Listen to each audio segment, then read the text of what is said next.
would like to address all of you. This evening I will talk a little bit about Golakadhama Mahaprabhu's discovery of Sri Dhammaradakut, and afterwards I want to actually take you on a little adventure journey. It's called Raj roaming, or wandering at will through the 12 forests of Vrindavan. We have prepared something for you. So I would like to start with your permission. Thank you, oh my God, Haribol, thank you. Well,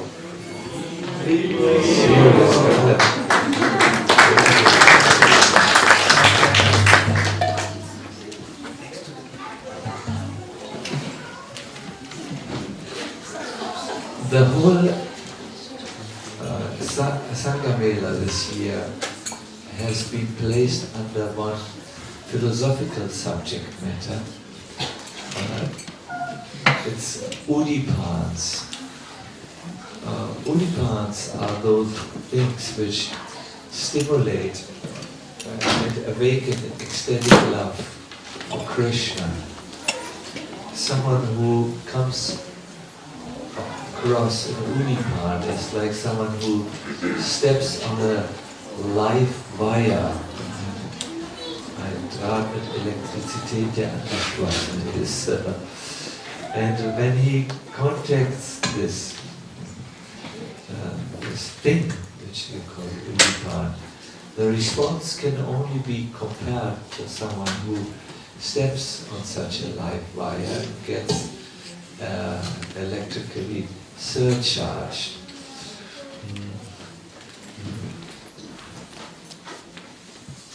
Rupa Goswami writes about this by giving certain examples. He says udipans are those things that awaken ecstatic love. For instance, Krishna's qualities, his activities, the decorations on his face, like his smile, his fragrance, the flute, the bugle, the sound of his ankle bells, the conching. But also devotees stimulate this. Places of his residence, his favorite plant, the marks on his feet, and also the observance of fasts and vows that are associated with devotion to him. Some of us are regularly going to Vrindavan and observe the regulations for the month of Kartik and find out as they do this that something arises or awakens in their heart which was previously dormant or sleeping. In this world we find many udipans used by the advertisement company. It's known, if you have a product and you want to sell it, you have no idea how to stimulate the eagerness of the customers to buy it. Put a beautiful lady there who smiles with freshly cleansed teeth, and then to cover the bad smell, and then everyone is arisen, awakened, motivated for action, and buys your product. So all the time in this world we are surrounded by Maya's distractions which make our thoughts flow in one direction. If we want our thoughts to flow to Krishna, we need to put udipans around our senses of perception, and we will smile in happiness because something which was dormant sleeping or dormant love of Godhead gets awakened. Now, it's important to note that someone who is pure will be more quicker risen to Krishna consciousness when he enters a room like this. He will see the peacock feathers and the flutes. I think if Lord Chaitanya Mahaprabhu would enter this room, he would start to dance in ecstasy and he would embrace the pillar with the Kripa and would say, "Oh Kripa, you grow in Vrindavan Dham, give me love of Godhead," and so on. Someone who is very pure can easily conduct the potency of udipans, just like a very pure copper wire has no difficulties to conduct the flow of electricity. But depending on the impurities which are covering the soul can maybe be not so quickly arisen when it's covered with such obstacles. But no matter what is the level of someone, when he comes to Vrindavan Dham and sees the Yamuna and the Govardhan, these act as stimulants or udipans to awaken ecstatic love of Godhead, and even neophytes who have just a little faith can immediately make substantial advancement in Krishna consciousness. When Chaitanya Mahaprabhu entered the forest of Vrindavan at Agravan, this particular forest, and he saw the cows, the parrots, and the peacocks. He was rolling on the ground in ecstasy and begged the plants for love of Godhead, because he had contacted udipans. I think that if you understand the meaning of udipans in your life, you can transform your apartment and your house and your immediate surroundings in such a way that everything will stimulate you in Krishna consciousness, and you won't be in Maya even in London or Frankfurt or Berlin. If you understand this and apply it, it will be very, very nice. In Chaitanya Mahaprabhu's whole, let me say, yes, Wirken, his what he did in this world was a witness to the power of udipans. For instance, once in Puri, Prataparudra Maharaj, who wanted to meet the Lord, sent his little boy, the prince, Yovaraj, to Chaitanya Mahaprabhu. He dressed the prince in a yellow dhoti and put a flute in his head. And when Lord Chaitanya Mahaprabhu saw this little boy, he immediately embraced him and saying Krishna, Krishna, Krishna, gave him tremendous spiritual, how do you say, ecstasy.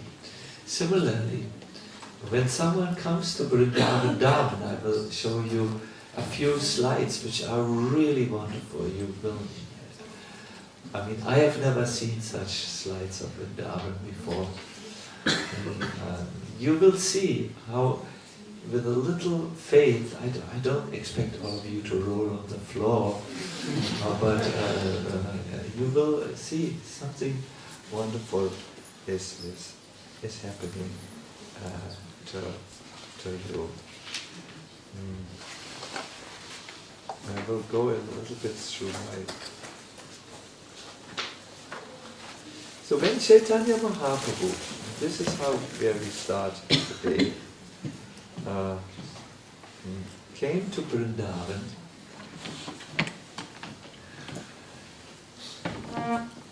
after he had visited a few holy places, he wanted to see the supermost holy place, Sri Ram Radhakund.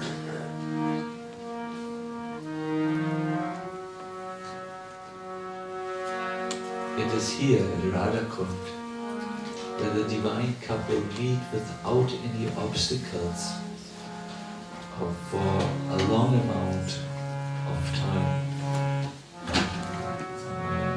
6 hours throughout the day they are together, and there is no one who disturbs the meeting. No Yatila, no Abhimanyu, not even Yashoda and Nanda and the Sakas are coming there. Only those who are in Madhurya Bhav are at that time there, only the Sakis and the Manjaris, and they assist the divine couple. The divine couple engages in all kinds of loving pastimes. One of them is that Krishna swims over Radhakund, and Radharani takes her hands around his neck and is drawn by Krishna over the Kund. Sometimes Srimati Radharani hides from Krishna in a cluster of golden lotus flowers, because her face is like one of these golden lotus flowers. Krishna cannot find Radha any longer.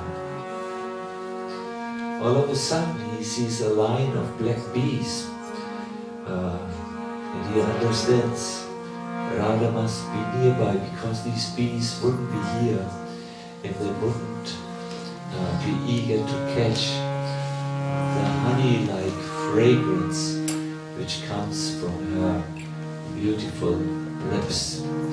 So by the black bees, Krishna knows my Radha is hiding there, and finds Radha. Then Krishna swims across the Radhakund and hides in a cluster of blue lotus flowers. Radha tries to find him, but because his face looks like a blue lotus flower, she can't until a monkey is over the branches. Is in the branches of a tree and points towards Krishna. He's hiding here. Great devotees of Krishna have talked at length about this dearmost pastime place of Radha and Krishna.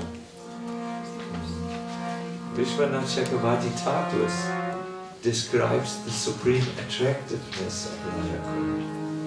I think, he says, that when Radha saw Krishna, she melted with ecstasy and thus assumed the liquid state of the waters of Radhakund.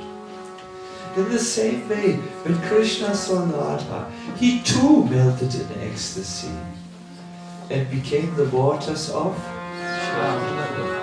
This way, these two lakes bear the names and qualities of the divine couple. Shining with happiness, the devotees bathe in these two lakes. Shining with happiness, the devotees bathe in these two lakes. I think these two lakes are the divine couple's love. They who are fortunate bathe there. Because bathing there is like bathing in their transcendental love. And during his pilgrimage, Chaitanya Mahaprabhu arrived at the village Aridgram. He asked the residents, "People, tell me, where's Radha Kund and where is Syama Kund?" But the people had forgotten there are these two lakes which are composed of the melted love of the divine couple where it needed God himself to find the godly lakes.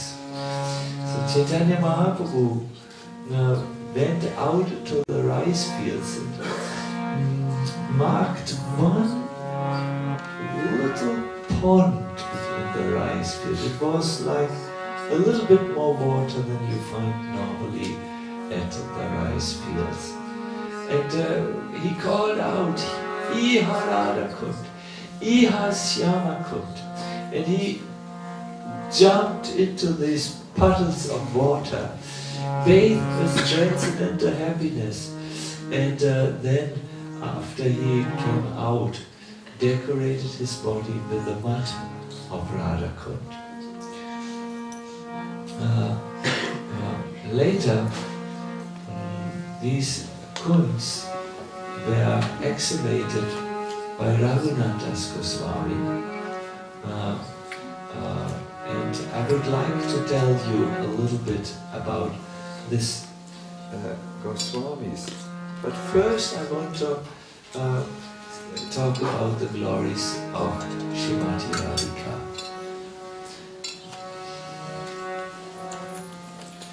Once Prabhupada said, "She is so dear to Krishna. Everyone is trying to love Krishna, but Krishna is trying to love somebody. How great she is. Just try to understand. The whole world, the whole universe, all living entities are trying to love Krishna. Krishna Prema is so valuable. But Krishna is after Radharani. Just try to understand the greatness of Radharani. She's so great. We have to offer our respects." And then he offered the respect. I request you to join. Tapta Kanchana Gaurangi Radhe Vrindavaneshwari Vrishabhanusute Devi Pranamami Hariye.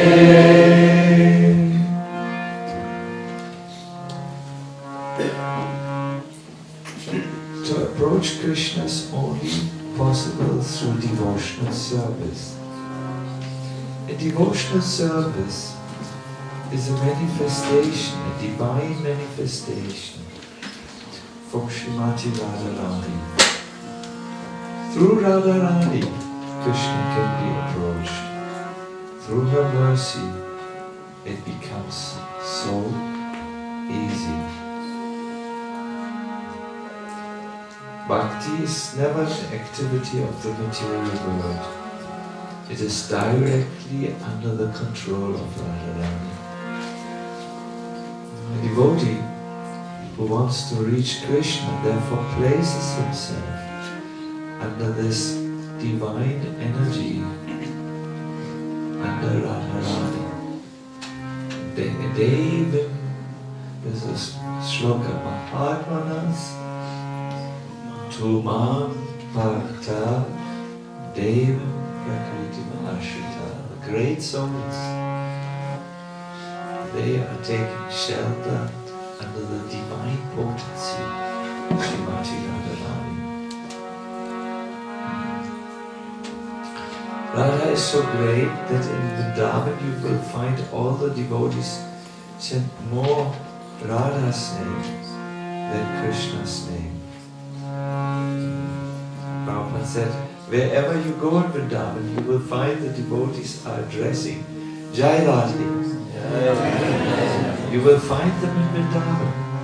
They are more interested in continuing their worship of Radharani.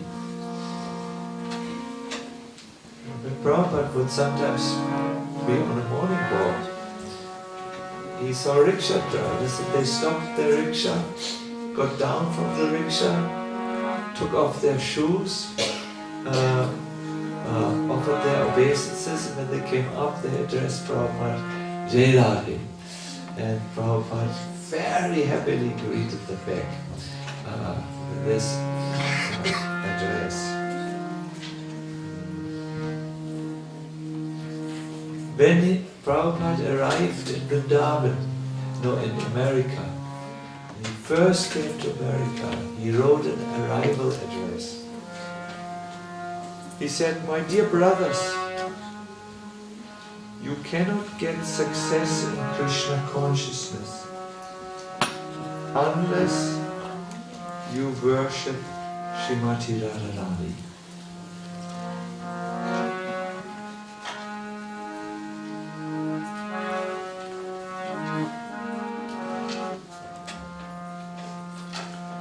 A very nice example of what it means to take shelter at Radharani and what it means to cry for Krishna is the example of Raghunath Goswami.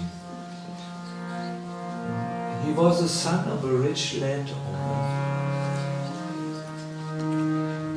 but his mind was not set on the riches of his father and uncle. He had met Haridas Thakur when he was about 15 and had heard about Caitanya Mahaprabhu.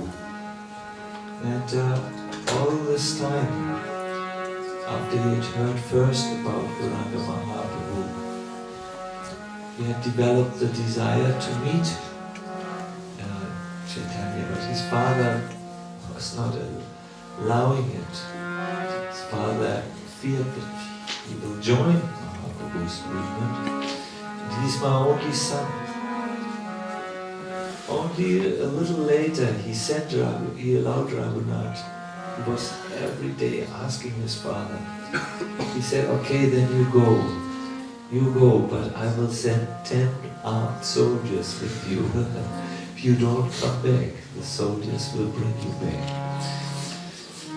Raghunath said yes. And he served Caitanya Mahaprabhu for 3 or 4 days before he left the Navadvip area and went to Puri. This one meeting was enough to give him a certain restlessness in the heart. When you sincerely read about Caitanya Mahaprabhu, when you meditate about his form, you might hear in your dreams first him calling, "Oh Krishna, oh Nanda, Nandana." But as you hear more about Gauranga Mahaprabhu, you will hear Mahaprabhu's calling for Caitanya Mahaprabhu even when you are awake. And then after some time, you will not like to go to your school or work. Anyway, you will want to follow the path of the golden avatar. So Raghunath Goswami could, after quite some time, finally escape his home and came to Puri, where he joined Gauranga Mahaprabhu and stayed, listen to this, 15 years next to Gauranga Mahaprabhu. He was the only one of the 6 Goswamis who had 15 to 16 years continuous association with Gauranga Mahaprabhu. Then one day, the terrible news struck Puri. The news where that Caitanya Mahaprabhu had danced in the total Gopinath temple, and in the ecstasy of his dance, he had run to the altar and disappeared in the deity. The only thing which was left from him was his chata. And there is a samadhi in the temple, Total Gopinath temple, a chata samadhi. Where is samadhi, where chata is put into the samadhi. When Raghunath Das Goswami heard about Gauranga Mahaprabhu's disappearance, he thought very deeply. And these were his thoughts. Caitanya Mahaprabhu has given me Govardhan in the form of a Shila. This is Krishna. He has given me a Gunja necklace which represents Radha. With this, he has pointed out where my final and ultimate shelter lies.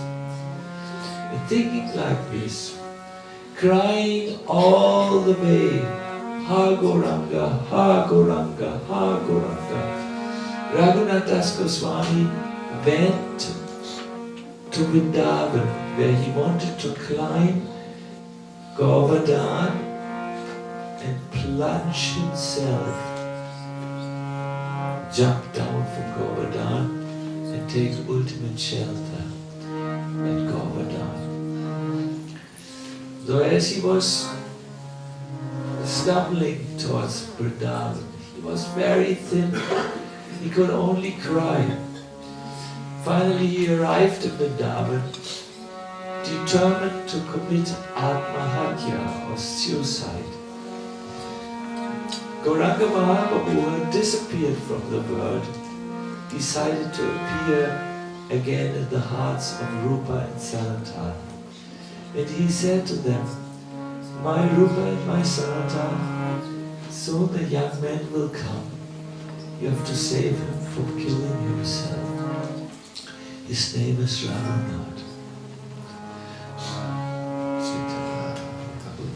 Rupa and Sanatana therefore went to Govardhan and waited. Finally they saw the young man, Raghunath Das Goswami, who was determined to climb Giriraj. Only one time in his life he wanted to climb, to jump. And they stopped him. Sanatana Goswami said, oh listen Raghunath, I also wanted to commit suicide once. When my body was covered with oozing wounds, and Gauranga Mahaprabhu would embrace me regularly, I felt my body is useless. It only makes the body of the Lord dirty. The slime and everything comes on him. I don't want to stay on this planet. I will jump before the wheels of Jagannath and take my life. Then Gauranga Mahaprabhu, who knows what is happening in the mind of everyone, came to me and said, if I could achieve Krishna by suicide, I would have killed myself 1,000 times. But it doesn't work. Also, you must know that the body which you have is not your body. It's my body.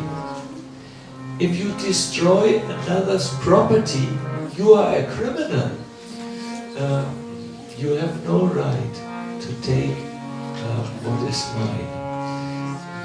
Keep your body. I need to do very important work through you. And so Sanatana said, therefore I order you in the name of Gauranga Mahaprabhu, don't take your life. Instead you should go to the banks of Radhakund. You should excavate the Kund. And you should give every day talks about Caitanya Mahaprabhu because you were the one who saw his pastimes. In this way, Raghunath Goswami, who was ordered to take shelter at Radhakund, gave every day lectures. Do you know how long they were? 3 to 4 hours, sometimes 4.5 hours. If you get bored with 1 hour, yes, you have many things to learn. The world of eagerness. Do you know who was sitting in the audience? Krishnadas Kaviraj Goswami, who took notes and compiled his Chaitanya Charitamrita based on the lectures of Raghunath Das Goswami, who had seen the Lord and Puri. Now, when Raghunath was there, he did an amazing sadhana. After the disappearance of Gauranga Mahaprabhu,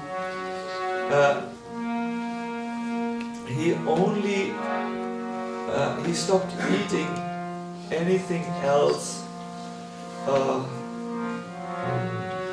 He only took milk and fruit. When Sanatana Goswami, who had saved his life, disappeared, he only had every day a cup of buttermilk. And when Rupa Goswami left the world, he didn't eat anything, didn't drink anything except for some water. He stayed 40 years at Radhakund and gave an example of austere bhajans. He chanted every day a minimum of 64 rounds, but mostly 120 rounds. He worshipped Radha Krishna in his mind through smaran, meditation, and he continued his Giriraj Seva. Each day he took 3 baths at Radhakund. He paid 1,000 dandavats to Krishna each day and 2,000 to the Vaishnavas. 3,000 dandavats. Do you know how long he slept? 90 minutes a day, 1.5 hours.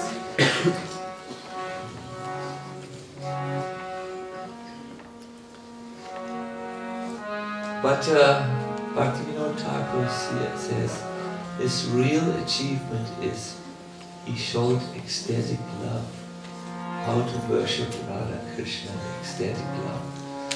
And at the end of his stay in this world, he wrote a book. When you hold the book in your hand, it seems the book is crying, "Oh Radha, oh Radha." And when you hold it a little longer in your heart, in your hand, best in your heart, then there are teardrops coming from the book. It is such a guidebook for devotees who wish to learn to enter the school of crying for Krishna, for Radha actually. I want to give you a little insight into the book. He starts his book by saying, a certain maidservant. How does she say that? Her heart overwhelmed by love laments, with a heart burning with the fire of separation. Raghunath Das Goswami is referring to himself not in his male identity as an elderly sannyasi or renunciant sannyasi Baba living at the banks of Radhakund. He says a certain maidservant, referring to himself in his spiritual identity as Rati or Tulsi Manjari. And he says, I came here, Radharani, in the hopes of attaining you, but you have not shown yourself to me. Now I'm drowning in the ocean of separation. Please come with the safe boat of your lotus feet and save this person who's destined to drown in the ocean of separation. Then he feels, maybe this is not clear enough, and gives another verse. He says, I was walking down the path, then I saw a black snake, the black snake of separation from you, who bit me. And the poison is now coming, it's moving up. It has already moved to my heart. If it only moves 10 centimeters more, it reaches my throat and then I will die. Now there's only one medicine, the lac, or the color which you use to paint your feet red. Please give me the dust from these red lotus feet and revive my life. Then Raghunath Swami thinks, well, perhaps I'm already dead and my ghost is speaking here. So he says that, Radha, oh Radha, I'm dead. Bring me back to life by looking at me. Just like Shukracharya looked at the dead asuras and revived them. Please look at me from the corners of your eyes. He gives many analogies where he expresses his intense eagerness to get the mercy of Radha. My dear devotees, if you ever want to come to the stage of Krishna consciousness, you will have to become rich. Rich in coins of eagerness. You must have a lot of eagerness. Not be half dead about your spiritual aspirations, but be fully alive and eager to reach the lotus feet of your Ishta Devatas. Very important. Some of you look half dead. They are self-absorbed in an illusion. The illusion of their minds and their problems. And each day they have 20,000 thoughts about their own minds. Leave that prison, that mental prison, and engage your mind not in self-absorption or narcissism, as psychology calls it, but in the thought of Radha and Krishna. And then you have a chance to be freed from the miseries which is projected by your mind.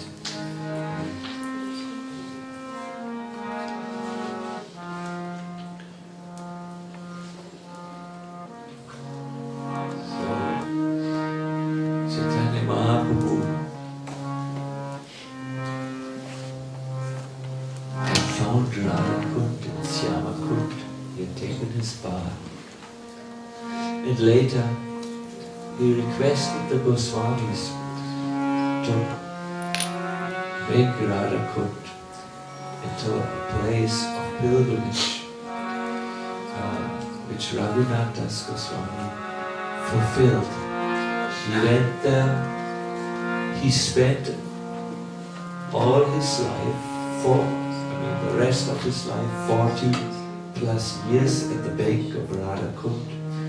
And he finally wrote this masterpiece, or one of his masterpieces, Vilap Kushamanjali. I have recited some verses. It is a bouquet of lamentations. From there, Caitanya Mahaprabhu moved in the direction of Govardhan town, and when he arrived at the lake of flowers, Kusum Sarovar, he saw Giriraj for the first time coming out of the ground, and he went to Giriraj and embraced him as Krishna. In the opinion of Caitanya Mahaprabhu, Giriraj is Krishna himself.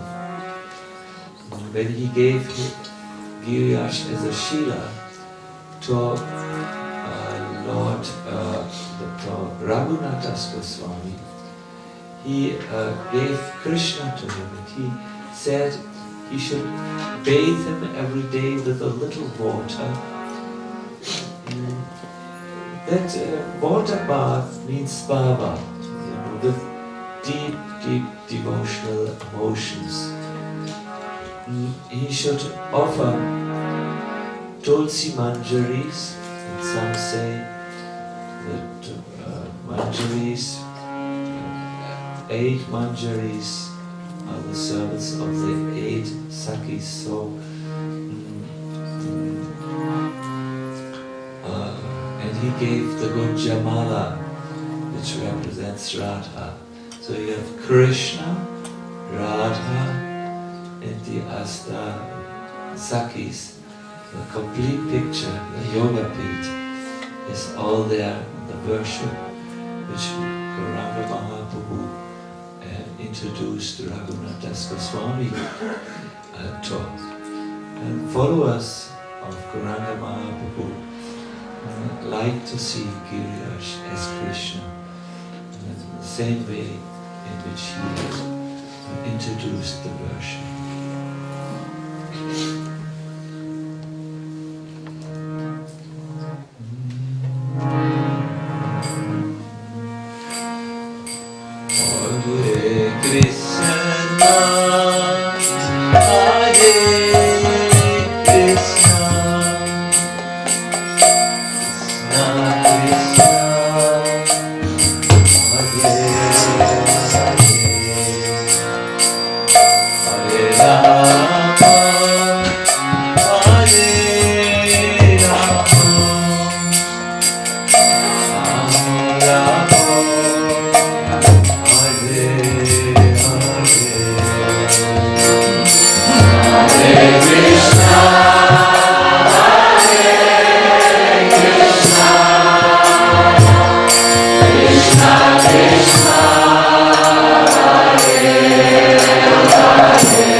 Hare